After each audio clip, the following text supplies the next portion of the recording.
Bon, je vous propose maintenant de quitter le périmètre stricto sensu de l'Union européenne pour nous pencher sur un pays qui est à ses frontières, la Serbie. Et c'est Louis Trébourg, donc diplômé de l'Institut d'études politiques de Lille et doctorant en sciences politiques à l'Université de Bruxelles, et par ailleurs collaborateur au Ligue des Balkans, qui va nous parler de la dépendance gazière à la Russie comme facteur d'intégration européenne, bien entendu d'un point de vue serbe. Oui, c'est à vous. Merci. Alors, je viens de passer un mois en Serbie pour des recherches personnelles sur le football, et donc j'ai passé beaucoup de temps au stade.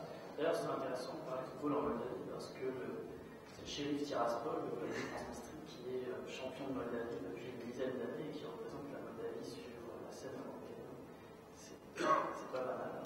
Donc, je ferme la parenthèse. En Serbie, depuis le début de la saison, Gazprom est le sponsor principal de l'Étoile Rouge de Belgrade, qui est une institution en soi en Serbie.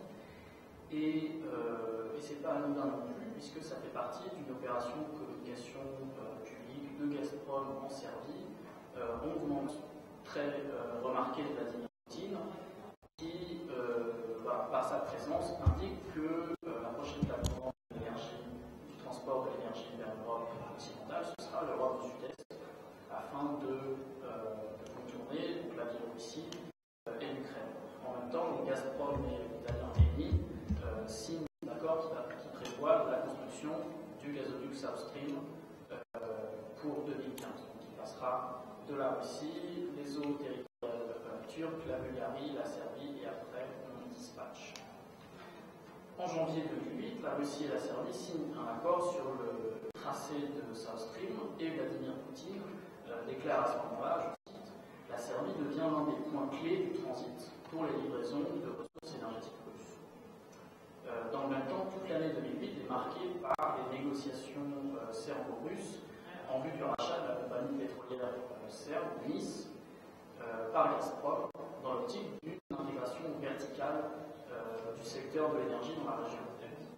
La transaction est conclue à la fin de l'année 2008 par Dimitri Medvedev et le président serbe Boris Tadic en personne. Alors que quand Vladimir Poutine ou Dimitri Medvedev viennent à Belgrade, c'est un peu comme les Rolling Stones, tout le monde est content, mais c'est des restaurants.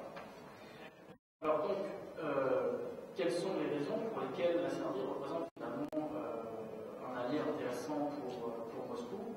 Je crois que l'argument culturel joue vraiment son rôle, puisque les liens d'amitié serbo-russes sont bien connus.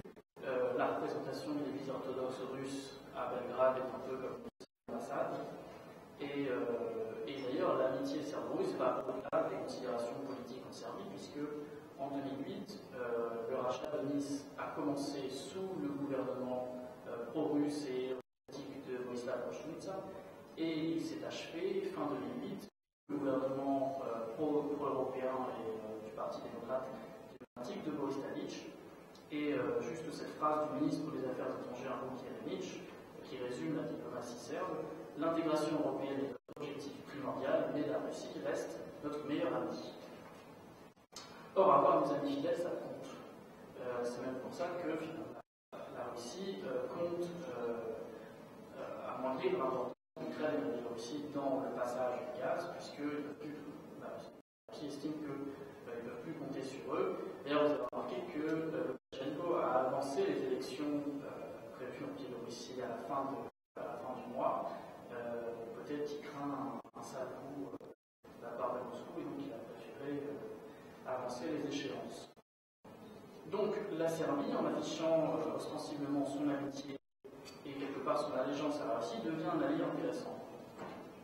En repartant ça, il faut se souvenir que la Russie avait jusqu'au bout la Serbie sur l'affaire du Kosovo en 2008, ce qui a eu pour conséquence ce qui a toujours pour conséquence d'ailleurs que le Kosovo est reconnu par une soixantaine d'États et on a strictement une chance d'être membre de l'ONU à l'heure actuelle.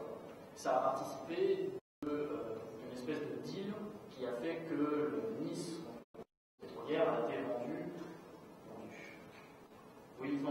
à un prix cadeau. On s'est arrangé comme ça. Alors évidemment, diplomatie et économie, besoin d'autre chose que de l'amitié pour fonctionner. Donc la Serbie possède aussi des atouts objectifs qui sont très appréciables par les Russes. D'abord, le fait que, évidemment, la Serbie se trouve au cœur de l'Europe du Sud-Est, donc cette nouvelle région stratégique pour les Russes, pour faire passer le gaz. Deuxièmement, la Serbie est le pays majeur de cette région-là. C'est le pays qui a déstabilisé cette région, et c'est le pays qui aujourd'hui a joué le rôle de stabilisateur par sa diplomatie, par le nouveau comportement de ses dirigeants bien différents de ceux d'il y a quelques années. Donc c'est intéressant pour Moscou de pouvoir compter sur un pays ami stable, relativement puissant régionalement et au cœur d'une nouvelle région stratégique pour eux. Dernier intérêt qu'il va faire, c'est que la Serbie est fondamentalement engagée vers l'intégration européenne. Et donc elle confirme sa volonté de tourner la page, de se tourner vers l'Occident, et donc quelque part Moscou a l'assurance que la Serbie ne va pas se transformer en deuxième Biélorussie. Alors voilà les raisons pour lesquelles la Serbie est un allié intéressant dans la stratégie russe, mais quelque part on peut se demander est-ce que la Serbie a son mot à dire là-dedans, ou est-ce qu'elle n'est qu'un pion sur l'échiquier russe? Qu'est-ce qu'elle a à gagner dans cette affaire? Puisque, parce qu'on la Serbie ne joue pas dans la même cour que l'Union européenne et la Russie. Et quelque part, la question de la dépendance au gaz russe est un faux problème, puisque la Serbie est déjà dépendante du gaz russe, il n'y a pas d'alternative crédible. Donc la question n'est pas de savoir est-ce qu'on est dépendant ou pas, la question est de savoir être dépendant certes, mais est-ce qu'on en tire les avantages ou pas. Et en l'occurrence, ça va être le cas, puisque vous qui êtes le ministre des Affaires étrangères s'est engagé depuis 2 ans dans une diplomatie qui n'est pas sans rappeler la diplomatie de l'époque yougoslave, où Tito savait jouer des 2 blocs, et à l'époque avoir un passeport yougoslave, c'est vachement bien, puisqu'on pouvait aller à l'ouest et à l'ouest, à l'est et à l'ouest tranquillement. Et donc toute proportion gardée, Yerevich s'inspire de ça, notamment, non seulement sur l'affaire du Kosovo, mais aussi sur tout ce qui touche au rapport entre d'une part la Serbie et l'Union européenne et d'autre part la Serbie et la Russie. Et elle est le seul pays de la région à pouvoir faire ça, compte tenu de ses liens d'amitié très forts avec la Russie, et ça constitue une spécificité très intéressante. Donc concrètement, les Serbes ont obtenu 3 choses de la part russe, du fait de la vente à prix cassé de Nice et du fait d'être le principal point de passage du gazoduc South Stream. Premièrement, ils ont obtenu le fait que South Stream, il y aura 400 km de South Stream qui passera par la Serbie. C'est plus que ce qui était prévu initialement. Initialement, il devait y en avoir 250 et finalement, 250-300, et finalement il y en aura 400. 400, ça veut dire évidemment 25% plus de revenus de transfert, ça veut dire évidemment plus d'emplois pour la construction, ça veut dire plus d'activités. Et c'est pas rien. Deuxièmement, ils ont obtenu la promesse d'investissement de la part de Gazprom à hauteur de plus de 500 millions d'euros dans Nice et dans la modernisation de toutes les infrastructures énergétiques, certes, qui en ont bien besoin. Donc à la clé, encore une fois, des emplois et de meilleures infrastructures. Et enfin, ce qui n'était pas mal non plus, ils ont obtenu la modernisation d'un centre de stockage à Baranski Dvor, qui a une capacité de stockage de 500 millions de mètres cubes. Donc ça veut dire que lorsque le gaz va passer par la Serbie, les Serbes ont le droit d'avoir une zone de stockage de 300 millions de cubes qui servira en cas de coup dur. Il faut savoir qu'en janvier 2009, on a eu très froid en Serbie et on n'avait pas de gaz.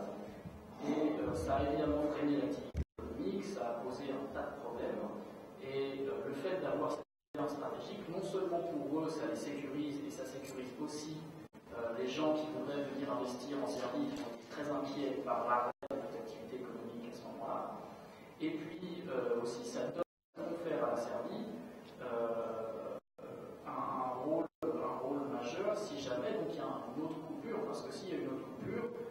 les pays aux alentours vont venir prendre dans cette réserve. Donc c'est aussi très intéressant de ce point de vue-là.